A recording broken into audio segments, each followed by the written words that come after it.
Isa ka bang makeup artist or mahilig sa makeup? Ito ang video na para sa'yo.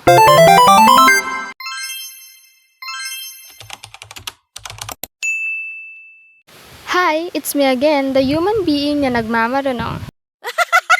Samahan niyo ako sa panibagong unboxing with Budol. Kung wala ka pang pera, skip mo muna ang video na to dahil siguradong mapapabili ka.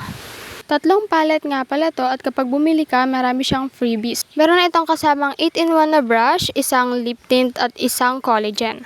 Perfect ito sa mga makeup artists at nagsisimula pa lang na mag-makeup kasi madami kang pagpipilian na color ng eyeshadow. Nagustuhan ko tong eyeshadow na ito kasi sobrang ganda. Ang dami mo talagang pagpipilian at tignan nyo, sobrang syala, diba?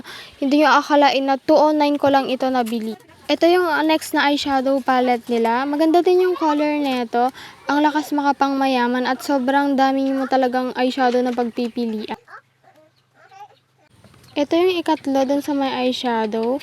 Color white naman ito. Pero pag binuksan mo siya, kikita mo, naka-bubble wrap siya. Dito lang ako medyo nagulat kasi nung binuksan ko siya, may nakikita kong parang nagkakalat na black.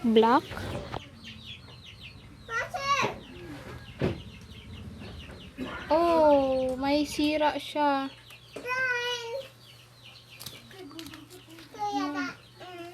May sira siya dito. Oh my god. Nasira siya, guys.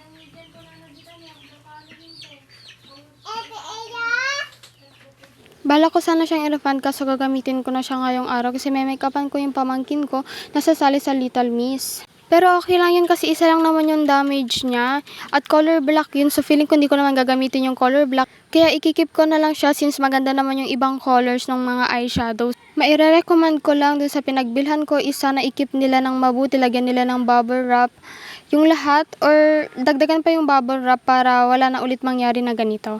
Tapos ito naman yung kasamang 8-in-1 na brush, kumpleto siya. Dito pa lang parang bawing-bawi ka na kasi hindi mo na kailangan bumili ng tingi-tingi na mga brush kasi set na siya, 8-in-1 na at freebies pa siya. Ito naman yung isang kasama na freebies na lip tint. Hindi ko pa ito natatry pero sasabihin ko sa inyo kapag maganda siya kapag natry ko na. Ganito nga pala yung color niya. Yan lang for today's video. Please like, share, and follow our vlogs. Thank you!